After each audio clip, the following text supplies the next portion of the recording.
There's a mysterious zone far out in our solar system. It's a region of ice worlds, some solitary, some with moons. Their names may be unfamiliar: Eris, Makemake, Haumea, but they hold clues to all our origins. And the first of these worlds, and the one we'll reach in 2015, is the king of the Kuiper Belt, Pluto.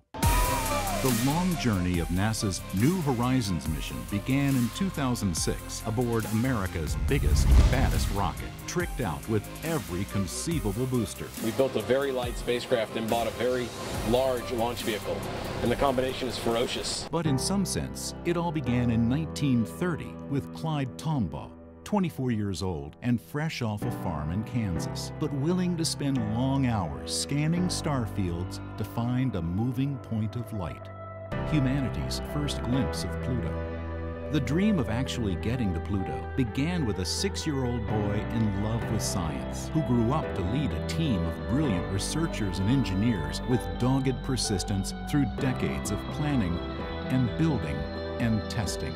A race against time just to get to the launch pad. Exploring the outer solar system, because it's so far, takes a lot of time. It requires a lot of patience, a lot of dedication, a lot of perseverance, but it's the frontier. Assuming all goes well at Pluto, NASA may choose to extend the adventure further out into the Kuiper Belt, the solar system's mysterious third zone. This is maybe the one chance in my lifetime that we're going to get a spacecraft out there and look up close at one of these Kuiper Belt objects. December 6, 2014. We have a phenomenal wake-up with the New Horizons spacecraft. New Horizons wakes up for the last time from hibernation. New Horizons is speeding towards Pluto at a phenomenal rate, and we can't wait for it to get there. January 27, 2015, 6 months of approach science begins.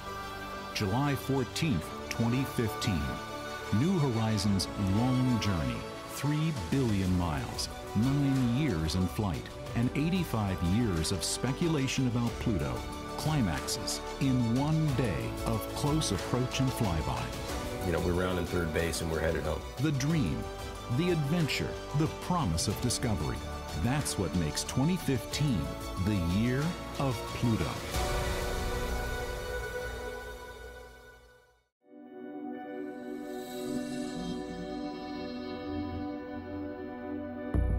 Studying Pluto and its neighbors from Earth is one of the toughest challenges in astronomy. It takes the largest telescopes and most advanced instrumentation on the planet. And it's tough even for the Hubble Space Telescope. And it takes time, from the discovery of Pluto in 1930 to NASA approving the New Horizons mission in 2001 to arriving at the planet in 2015. It's been 85 years, and time passing is definitely an actor in our story. But it's the combination of human skill, cutting-edge image processing, and sheer bloody-minded persistence that has resulted in the most important discoveries. And that's a tale as true today as back in 1930, when Pluto was first found by Clyde Tombaugh. In 2011, at the SETI Institute near San Francisco, Mark Showalter used Hubble data to discover 2 new moons around Pluto, although he was actually looking for possible rings.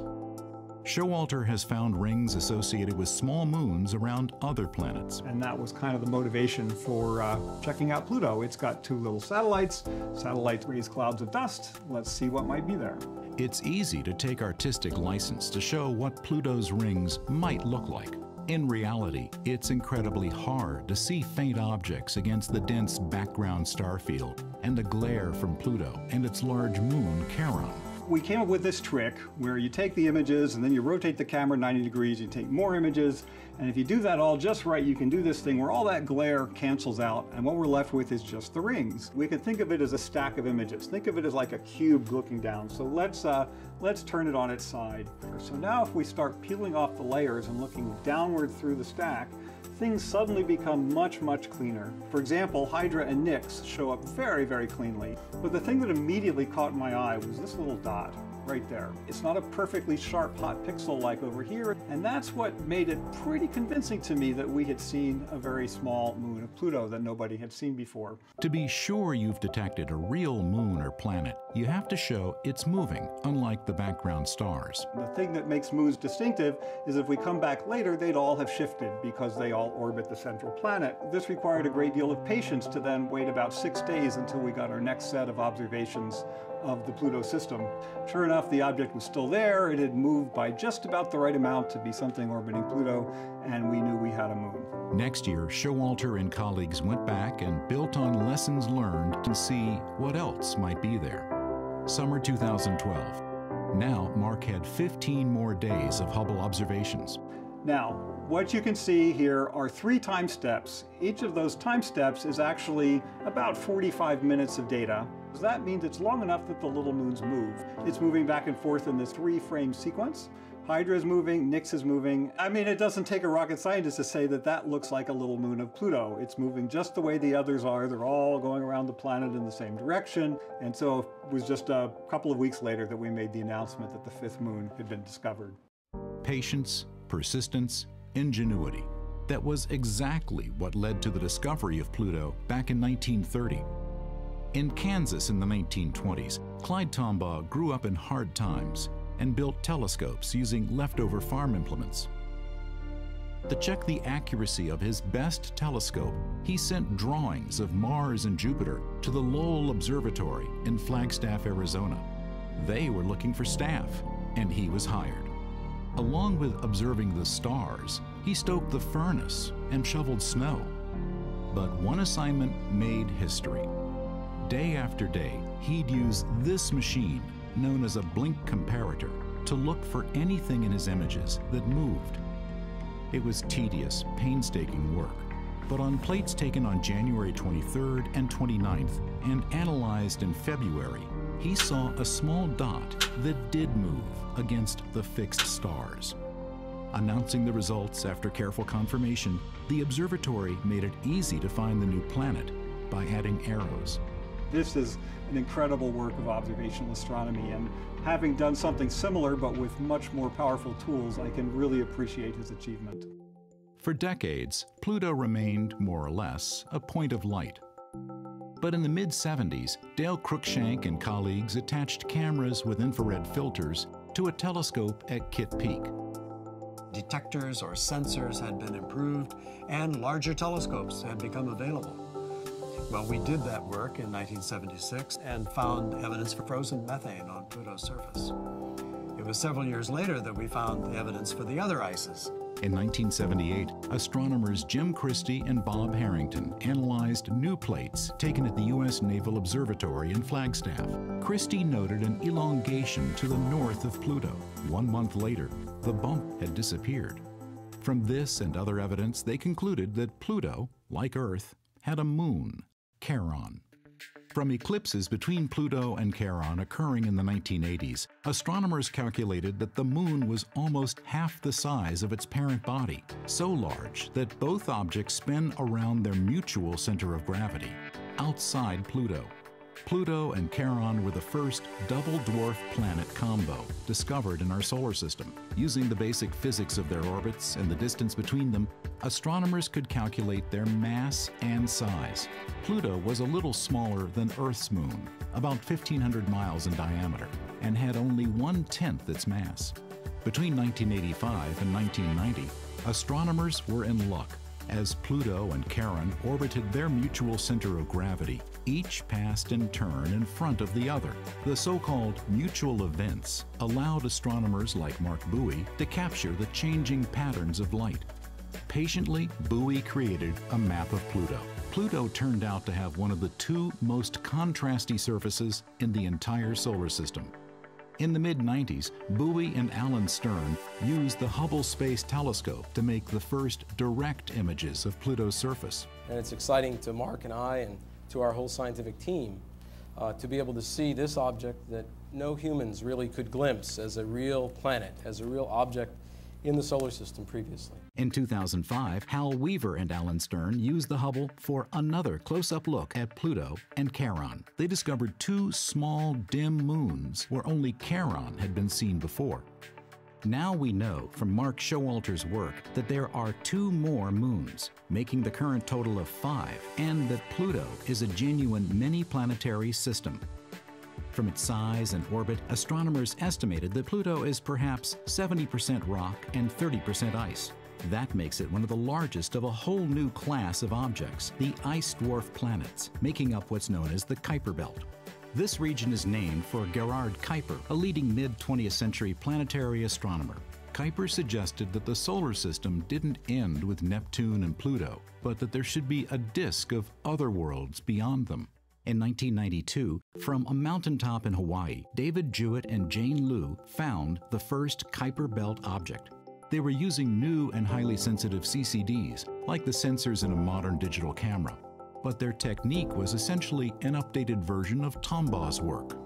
Take carefully registered images of a patch of sky and see if anything moves against the distant stars. This one, QB1, did just that. It was only a few hundred kilometers across, 10 times smaller than Pluto, but still huge compared to a comet. Since then, teams of astronomers have found around 2,000 KBOs.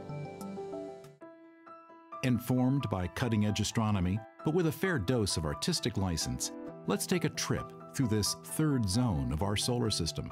We used to think of the solar system consisting of two different types of planets. The planets we call the terrestrial planets, which are Earth-like planets. That would be Mercury, Venus, Earth, and Mars.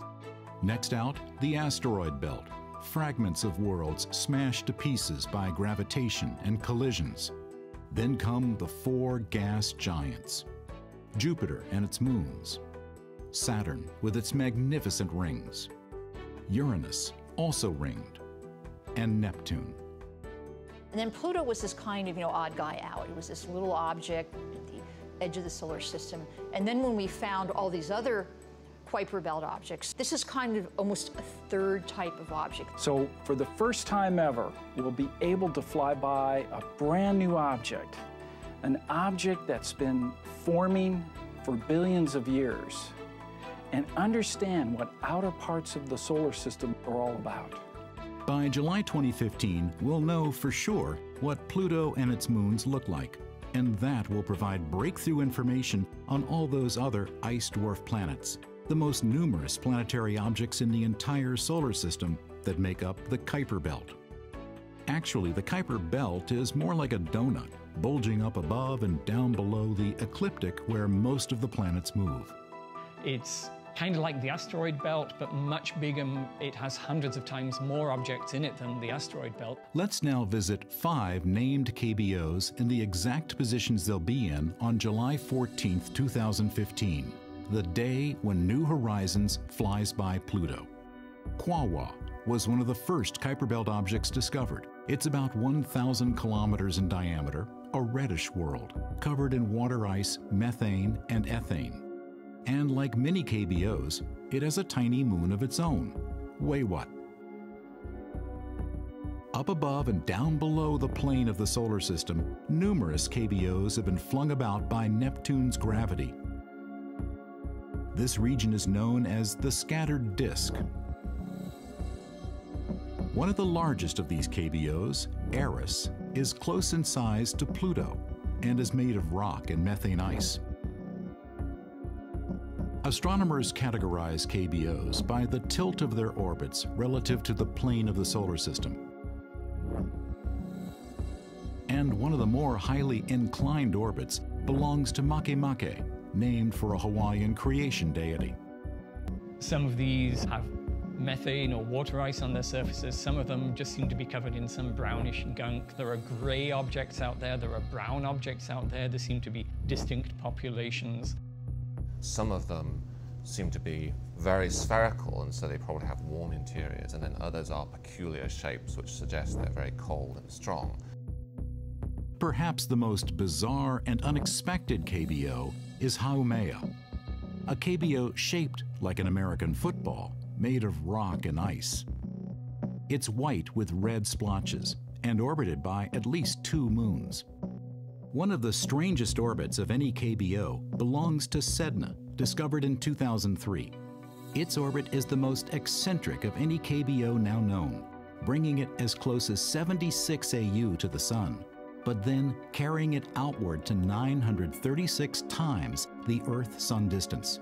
Sedna's strange 11,000-year orbit seems to link it to an even vaster cloud of objects, ready for exploration by future generations. The Oort cloud is an immense icebox of long-period comets, from 10 to 100 times more distant than the Kuiper Belt, surrounding all the known worlds of our solar system. There's a real record of the early history of the solar system out there in cold storage at the edge of the solar system. This is what was left over. Pluto is the first member of that group. But to begin humanity's exploration of the Kuiper Belt, you first have to get to Pluto. And that means getting a mission approved, a spacecraft designed and built, and delivered to the launch pad on time. And none of that was easy.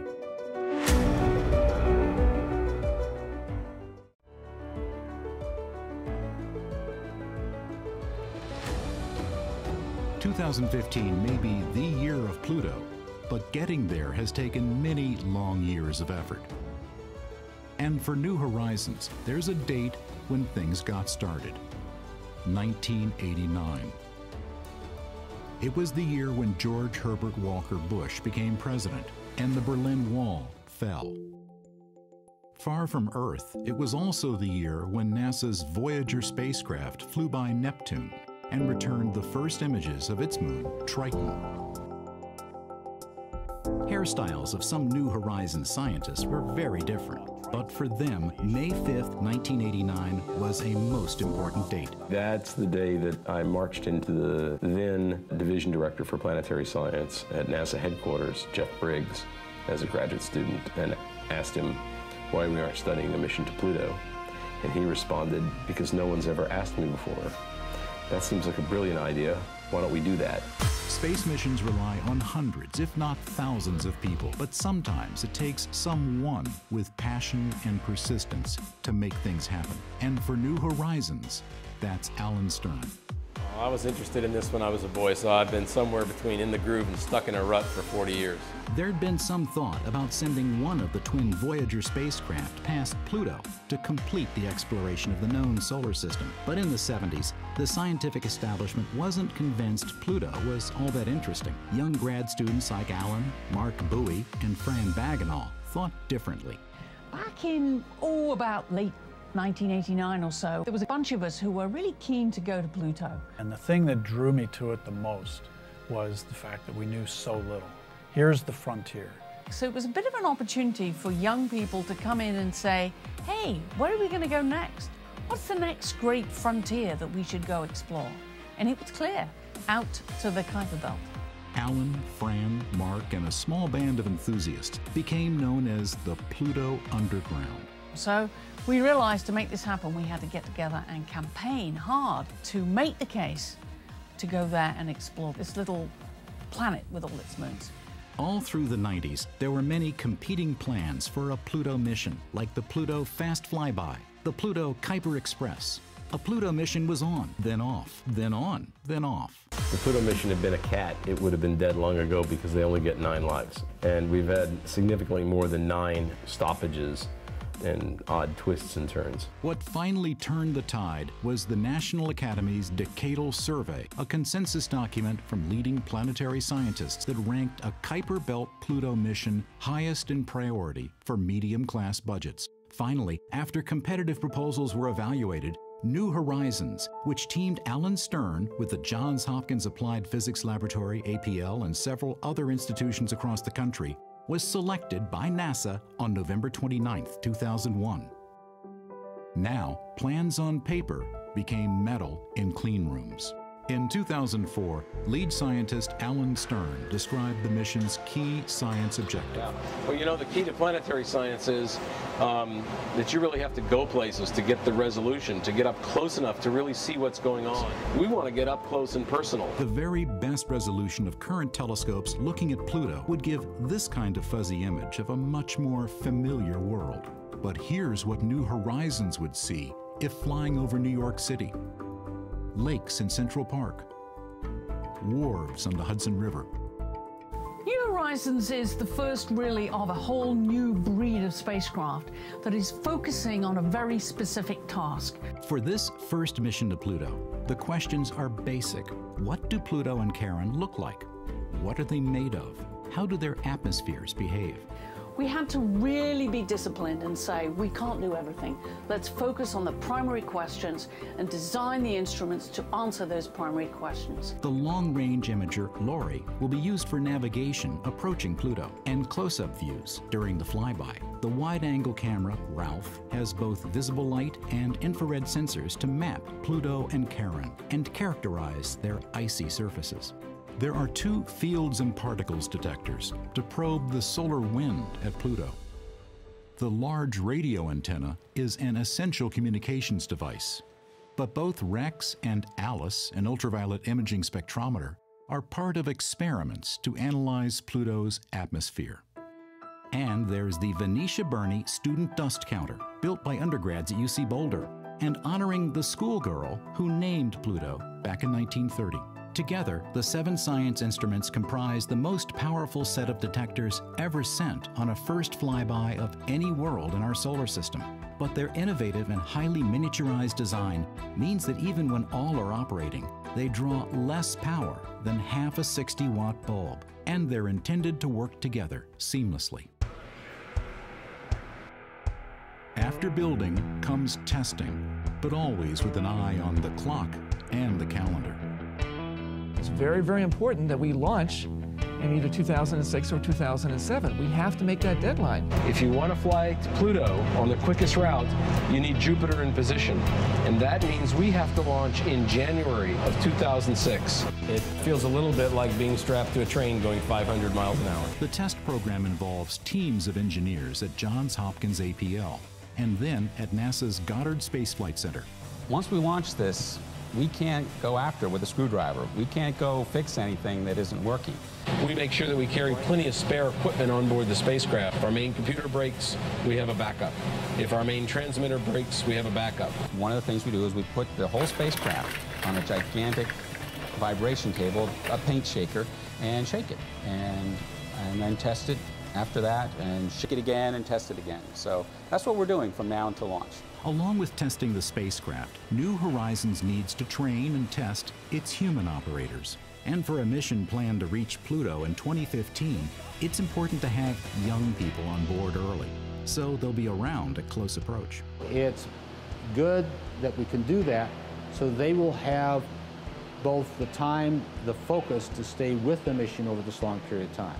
Many of the faces you see around Mission Control in 2004 and 2005 are young and enthusiastic spacecraft engineers. Normally we're focused on subsystems and instruments in the spacecraft surviving that duration, but for people we have to have a longevity plan. They'd be committing the prime of their careers to this mission to Pluto, knowing they'd be a decade older when New Horizons reaches its primary target. The ability to practice things in those years far out there are all part of the planning now to assure mission success then. How old are you going to be? In 2015? Yeah. I don't know, somewhere in my 40s. Oh, and you're a youngster. Yes. In late 2005, the action shifts to Cape Canaveral. New Horizons may be light and relatively small, but launching it to Pluto requires America's most powerful rocket, the Atlas V. New Horizons will be traveling so far from the sun that solar panels wouldn't be sufficient. So the Department of Energy delivered an RTG that would power the Pluto mission by turning heat from the radioactive decay of plutonium into electricity. Working round the clock, they arrive at Pad 41 before dawn. On behalf of NASA and the entire New Horizons team, Stern wanted to be the last to bid the spacecraft bon voyage before closing up the hatch. On January 19, 2006, after 17 years of planning, building, and testing, a picture-perfect launch that thrilled onlookers in Florida and the mission operations team back at Johns Hopkins in Maryland.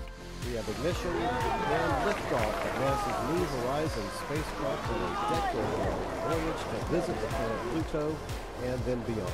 Despite immense technical and timetable challenges, the mission had made its window and was on its way. New Horizons' velocity at launch was the fastest ever, traveling almost 60 times faster than a jetliner. In just 9 hours, it passed the orbit of the Moon. Apollo had taken almost 10 times that long. 1 year later, a slingshot gravity assist from the giant planet Jupiter provided another 2 kilometers per second boost, cutting travel time to Pluto by 3 full years. But this was more than just a jump in speed. The Jupiter flyby was a scientific dress rehearsal for Pluto. New Horizons instruments returned detailed images of Jupiter's clouds, moons, and rings. We got the night shine. Oh, wow, look at that.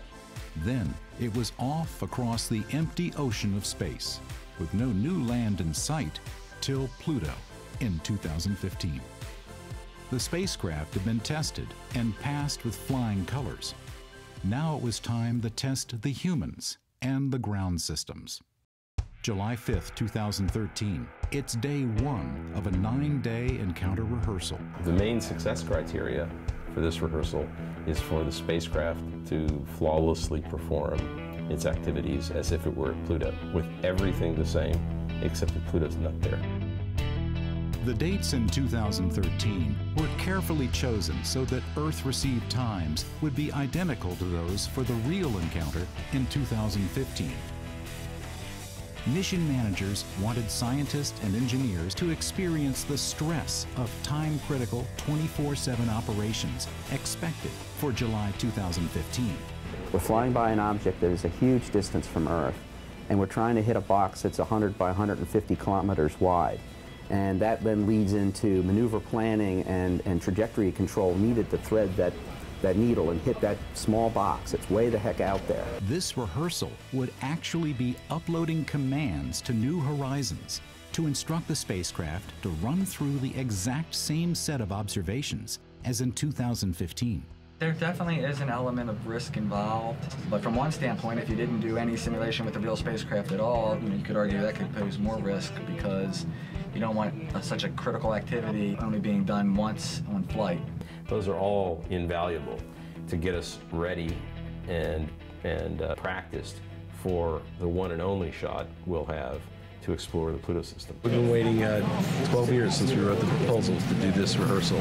It's the last big step before we can do the encounter.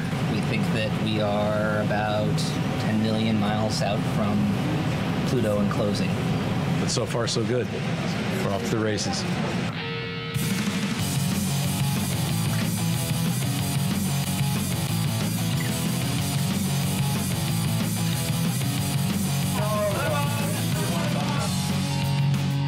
Today is our 2,724th day in flight. This has been a long time coming, literally. I only want to say thanks for all the work.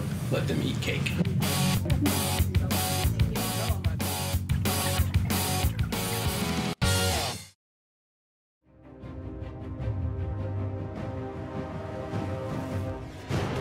July 12th, 2013, standing in for July 14th, 2015. This is it, a minute-by-minute simulation of Encounter Day. It's make or break. Well, it's the most important because we've best been spending the 24 hours of the most intense activities that we've been running on the spacecraft, and this is the longest that we've been out of contact since we've entered encounter rehearsal. This may be a rehearsal, but New Horizons has been firing its thrusters and spinning in space, identical maneuvers to those planned for 2015.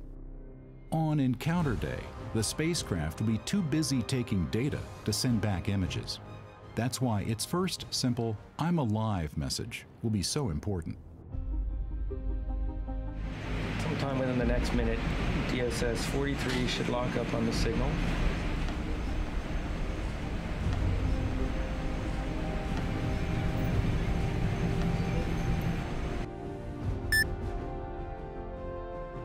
We're good. We're nominal. Spacecraft's nominal, and it looks like all the observations that we had planned between the last track and this track happened. So this gives us good confidence that at least the spacecraft has been performing all of those twists and turns that we've been anticipating it to over the last 7 days. I like to say that at the flyby, I don't want to be learning anything about the ground system or the spacecraft or the team. I want to be learning only about the Pluto system. No spacecraft has ever been to Pluto, nor will ever go back in our lifetime. Pluto is every child's favorite planet. You know, you ask anyone under the age of 6, and they're going to say Pluto. We don't exactly know what Pluto looks like, but it looks very exciting from the images we have from the Hubble Space Telescope so far. We really can't wait to get there and see what it actually looks like. So if anybody says that Pluto is boring or not important, no way.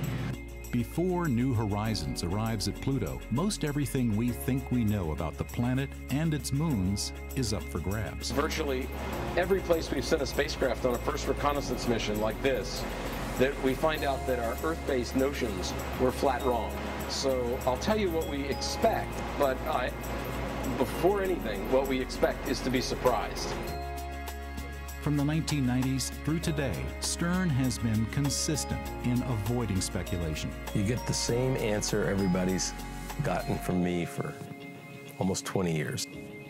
I don't make predictions, except for one. My best guess is we're going to find something wonderful. But in the final months leading up to the July 2015 encounter, it's hard for most humans not to imagine what we'll see. Many planetary scientists, like Paul Schenk, base their expectations on what we saw when Voyager 2 reached Neptune, and specifically as it flew by its moon, Triton.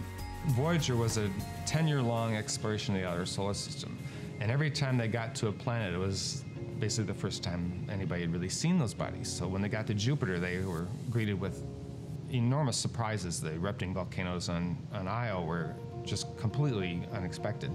And so when they got to Uranus, there were more surprises. The exotic trains of Miranda and Ariel, for example, were not expected. So by the time they got to Neptune, they were kind of accustomed to the idea that they were going to be surprised. And sure enough, Triton completely blew them away. Bonnie Barati was at NASA's Jet Propulsion Lab as the first images of Triton, a moon of nearly 1,700 miles diameter, came down. Triton was almost a twin of Pluto. It's about the same size, about the same brightness. Originally, Triton was probably a Kuiper Belt object, just like Pluto, floating around in space, but then it got too close to Neptune and it got captured by Neptune's gravitational field. Recently, Paul Schenk enhanced the original Voyager data to create this detailed flyover of Triton. It has odd patches and odd blob-like features, kind of like amoebas crawling around on the surface.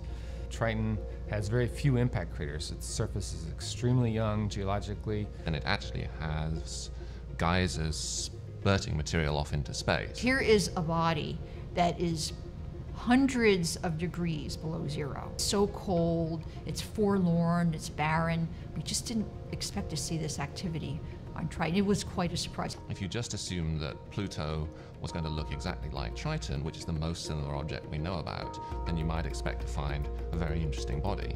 But Triton is not the only dynamic ice world in the outer solar system.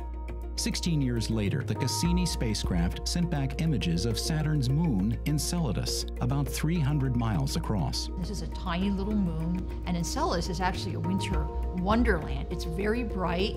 It reflects almost all the radiation that falls on it, and it has these huge ice volcanoes spewing out from its south pole. And Enceladus is continuously giving off puffs of water vapor, and so if you start to see puffs of water vapor coming off Pluto as New Horizons gets closer, that would be exceedingly interesting. But what forces can power volcanoes in the deep freeze of the outer solar system? Triton and Pluto are both balls of ice with presumably rock in the center, and so one of the sources of energy is radioactive decay inside the rock, which gives off heat, just like the Earth is heated. If you just let Pluto sit there and pump the heat out of the rocks, you generate enough energy to melt a couple of 100 kilometers worth of ice. It's still possible to have an ocean beneath a relatively thick ice shell. The ice shell might be 100 miles thick or so. Over billions of years, the ice shell gets thicker and thicker and thicker as Pluto cools, and as it does so, it squeezes the water underneath, and if you squeeze the water too much, then it may well actually create fractures and the water could jet out to the surface. When you're going out to the edge of the solar system, you kind of have to expect some surprises, and we're going to see them at Pluto as well. Just as Triton and Enceladus were mere dots before spacecraft reached them, until now, Pluto has been an astronomer's planet. That's about to change. We are going to start off as astronomers, and we'll be using astronomical tools to try and sharpen up our images and pull every last little bit of detail out of these fuzzy blobs. We gradually turn from astronomers into geologists as we get closer and it becomes a real world. Jeff Moore was in the room at JPL as those Triton images came down, but he also enjoys field work and thinks we'll recognize some similar planetary processes at work on Pluto as back on Earth. So I'm a geologist, and although we don't expect to see oceans on Pluto, there are common processes which operate on this planet, which are likely to operate also on Pluto and its moons. While the scales are very different, erosion shapes landforms here on Earth and all across the solar system. There are these little finger-like projections that are formed by the process of erosion, where wind and water have sculpted this landscape by taking advantage of small differences in the strength of the original rock, creating large, huge, fantastic landscapes, such as on Jupiter's moon Callisto, and we can anticipate that we may perhaps also see landscapes like this on Pluto and its moons. Pluto's 248-year orbit is more eccentric than our solar system's terrestrial and gas giant planets, greatly varying its distance to the Sun. But it's typical of many other objects in the Kuiper Belt and newly discovered planets around other stars. That, plus its highly angled polar tilt, combine to produce strong seasonal effects. In fact, the seasons of Pluto are amongst the most extreme of any seasons on any world that we know of orbiting the Sun. And those extremes may be one reason why its surface is also extremely contrasty. Pluto is perhaps the most intensely bright and dark place that we've seen in the solar system. This dark surface collects more heat. It warms up like asphalt does on a sunny day here on the Earth. And if there were frost that had settled on this dark surface, they're being heated up and driven off, and the transportation of this material could also be creating wind. So you might see small dunes oriented along the periphery of the dark surface, showing this process in action. For planetary scientists, color can be a clue to the composition of surfaces that can't be sampled directly. On the Earth, these kinds of colors from red to dark gray are generated entirely by the presence or absence of rust. On Pluto, we see also these same ranges of colors from gray to bright white to yellow to red to black, but there it must be due to a completely different process. At NASA's Ames Research Center near San Francisco, longtime Pluto researcher Dale Cruikshank and postdoc Chris Matarese conduct experiments to see what processes might create the colors we see on Pluto, starting with gases like methane and nitrogen and the extreme low temperatures we know are found there. In our cold chamber, we can produce a thin film of ice and then after that expose them to a beam of electrons, which are charged particles, comparable to what comes in to Pluto's surface from space. We find that when we shine ultraviolet light or electrons on simple molecules, before too long the simple molecules are broken apart and by natural processes they reassemble into more complex chemicals. So far the colors we make in the lab from irradiating these ices is fairly close to what we see on Pluto. There are tones of yellow, light brown, up through fairly dark red. And if we carry the processing by ultraviolet light to an extreme degree, the material actually turns black. And this is almost the color of pure carbon. Seeing how radiation transforms simple ices into complex and colorful organic molecules should help interpret the close-up views of Pluto's surface that'll be sent back by New Horizons. Color translates to the duration of the exposure of these otherwise colorless ices over a year, 10,000 years, 10 million years. That may in turn tell us more about the nature of the exposure of Pluto's surface and even the age of Pluto's surface. Dale Cruikshank began observing Pluto back in 1976. Now, 39 years later, he's ready for its close-up. We can say that Pluto is chemically active, chemically dynamic.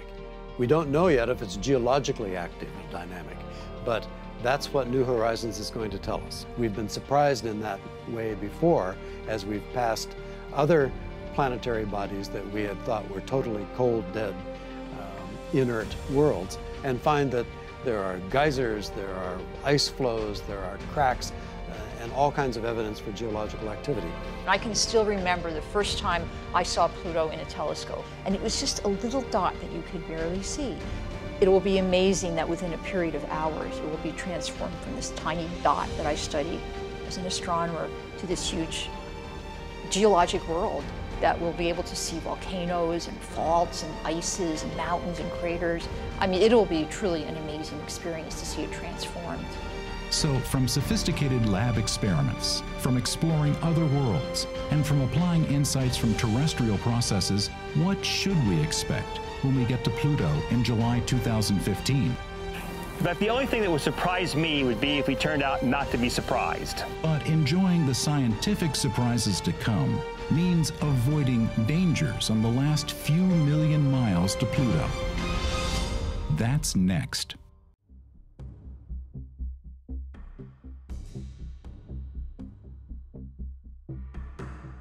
December 6, 2014.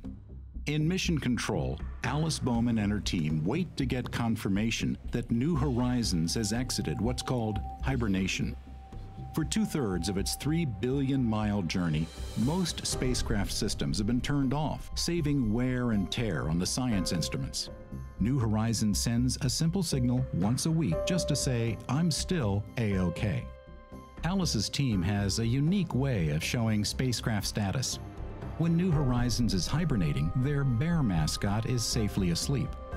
When the spacecraft wakes up, they put on its party hat. If all goes well, this will be the 18th time spacecraft and bear have woken up. But December 2014 is different. VIPs from NASA are on hand.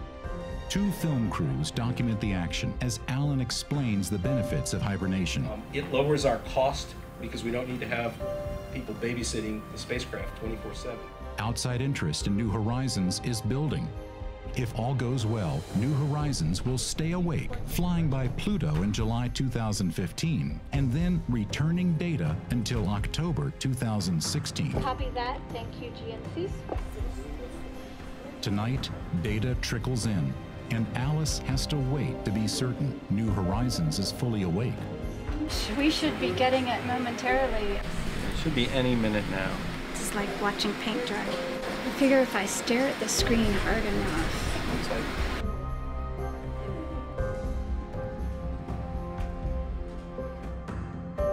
And packet 5 just came in. There we go.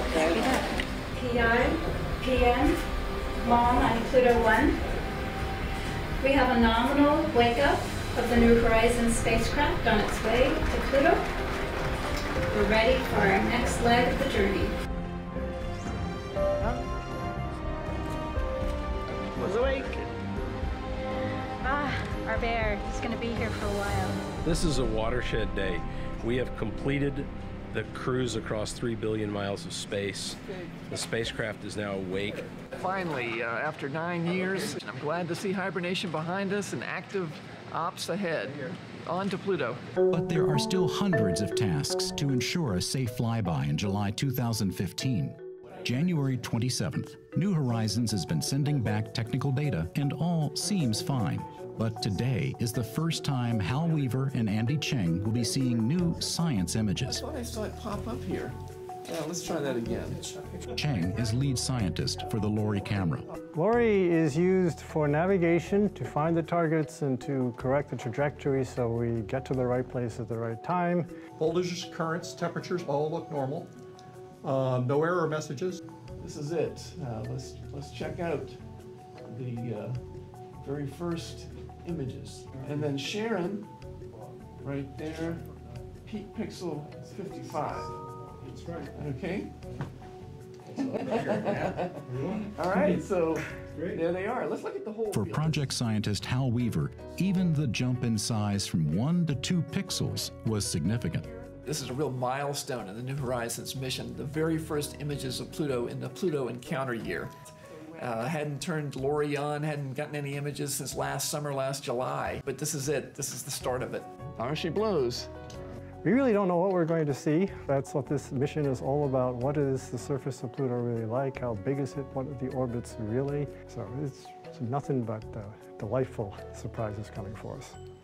But some of the surprises may not be quite so welcome. As New Horizons gets still closer to the Pluto system, Lori will be able to identify small moons and possible rings that can't be seen from Earth. John Spencer is leading the UHAZ campaign. UHAZ stands for Unknown Hazards. We may find new moons or even rings around Pluto, and if we see anything like that, we're going to want to determine whether it poses a threat to the spacecraft, because if it does, if there's debris that we might run into that might damage or kill the spacecraft, then we want to evaluate that hazard and determine whether we should take any evasive action. To find out just how vulnerable New Horizons might be to even tiny dust particles, the mission sent samples of spacecraft components to the White Sands test range. Technicians at White Sands set up gun tests to assess how vulnerable New Horizons' outer covers and cables might be. We went to 2 facilities that could shoot things into parts of models of the spacecraft. While the results might look dangerous, the mission has options to take evasive action. One of the backup strategies we have if we feel we need to give the spacecraft extra protection is that we orient it so that the high-gain antenna here, which is literally pretty bulletproof and can protect the spacecraft, is going to be facing forward in the ram direction. This is ram in the sense of battering ram. It's a direction in which stuff will be coming at us and ramming into the spacecraft. And if that is facing forward, then any dust particles that hit the spacecraft are most likely to hit that antenna where they won't cause us problems. And only a small part of the spacecraft around the edges is going to be exposed to those particles. That would protect the guts of the spacecraft, but limit the pointing of the cameras. The cameras are fixed to the spacecraft, so if the spacecraft has to point in one direction, the cameras can only point in a limited range of directions. This limits the amount of times we can photograph the system as we go past, because we can only photograph objects when they're just in the right angle that we can look at them while protecting the spacecraft with the main antenna. Another option is to take different trajectories through the Pluto system. That's called the Shabbat play. Shabbat is the best acronym in the space business. It stands for Safe Haven by Other Trajectory. And it is the word we use to represent our backup plans at Pluto. The second Shabbat takes us much closer to Pluto, into the region where atmospheric drag depletes orbits of any debris, which we think would be the safest Hail Mary pass that we could fly if we have to do something different than the nominal. We are coming into the Pluto system with the ability, if we learn something we don't expect, to be able to make a change and get the goods. But those decisions can only be made in the last month before closest approach, and there'll be limited time to evaluate the best options. So in February 2015, Spencer's UHAZ team, including ring specialist Mark Showalter and postdoc Simon Porter, are running through a readiness test. Now they're on the clock and being scored for whether they can work through the calculations fast enough to decide on a trajectory correction maneuver that might prevent loss of mission. And that makes this exercise more critical than any that have gone before. The difference between this and previous operational readiness tests is that this is where we have to demonstrate to the project and NASA that we can do this. But the only test that really matters comes on July 14th, 2015. That one day will pay off 26 years of dreams and 9 years in flight.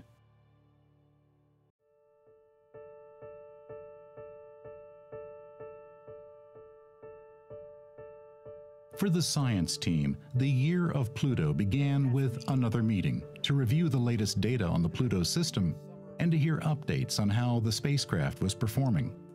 Mission manager Glenn Fountain, who'd been with the project from its start, summarized remaining risks. Red boxes are possibilities that could kill the mission. But now, in 2015, there are more and more green boxes, risks that have been minimized. Something that we haven't thought of still might happen, but I'm confident that whatever happens, whatever fate throws at us, this team will be able to resolve it, and we'll go on to get wonderful data when we get to Pluto. We have a fantastically talented team of people who have worked very hard, and we've tested the sequences inside and out. And while there are always unknown unknowns, I'm very confident and really looking forward to the curtain rising. Along with mind-bending technical details, there also was a sense of history in the making. To document the long years of effort to get this close to Pluto, the mission recreated a team photograph taken in 2004. As Glenn, Alan, and Alice had carefully planned back then, many of the scientists and engineers were still actively engaged in New Horizons and looking forward to July 2015. We have worked hard to get a coherent team, because if you don't have a good team to operate the spacecraft, to do the planning, you will fail. And so we worked a plan early in the mission to have younger people with the right amount of experience to be on the mission. And it's just like watching your kids grow.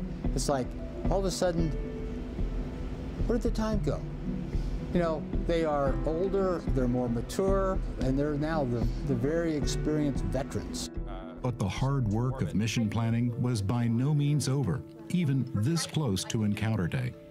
While exploring Pluto in 2015 is exciting in itself, New Horizons was recommended in part as a mission that might continue on, farther out into the Kuiper Belt.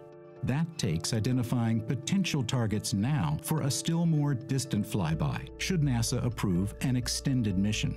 This challenging task was assigned to John Spencer, Mark Bowie, and a team of young postdocs. And like everything else about this mission, it wasn't easy.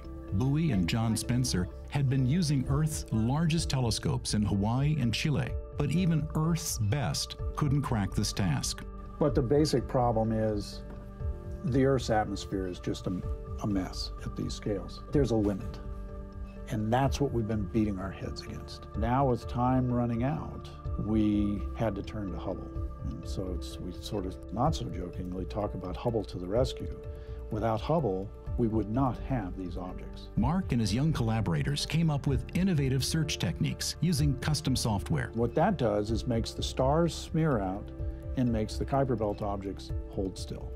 It's been a lot of work, but to do something as exciting as this has been just so much fun. I've been plugging through the data today because it's fresh data, and I just really, really wanted to know what the answer was. Well, we would have been in big trouble if we didn't find the KBO in time. So there was this pressure, but honestly, we had the best people in the world working on the problem, and we did it. And we just do the math, write the software, crunch the pixels, and then I create this graphic, and from that point on, it's what I call wetware. It's what you got in your head. In reality, KBOs are moving against the fixed stars. Mark came up with a way of making them more obvious by flipping that around and making the stars appear to move, and any KBOs stand still. Right in the middle, there's something that's just holding dead constant. And that's the Kuiper Belt object. You can't argue with that. It was a high-tech variant of the approach that had been instrumental in exploring the Pluto system right from the start. But at the core, it's a technique that hasn't really changed since Tombaugh's day. You have two pictures of the sky taken at different times, and you're looking for the stuff that moves. As soon as you see something real, there is absolutely no question about it. As soon as it flashes on the screen in just a millisecond, there it is, it's real, and you know, I've found another Kuiper Belt object.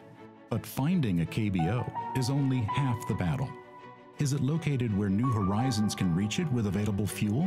And once you have the orbit, and we know where the spacecraft is and where it's going to be, we can figure out how much fuel the spacecraft is going to need to use to get to these objects. With more Hubble time, New Horizons got a pleasant surprise. It looked like we might actually have to burn the engines to miss the object, which was a pretty exciting concept.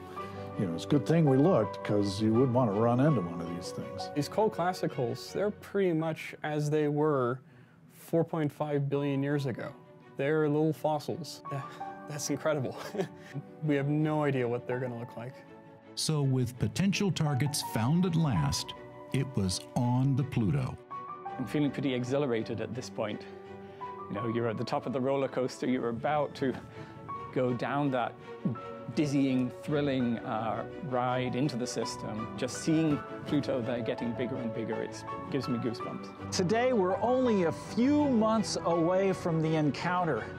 We're less than an astronomical unit, the distance between the Earth and the Sun, that distance away from this fascinating object. It's the last major body in our solar system that we really need to visit. To be putting the capstone on the initial reconnaissance of the solar system, it's heartwarming, and it feels like something that makes a career worthwhile. As spacecraft goes, New Horizons is a very small team, but still, we've been working on this for over a decade, and you add it all up, and it's about 2.5 million work hours to get ourselves to Pluto.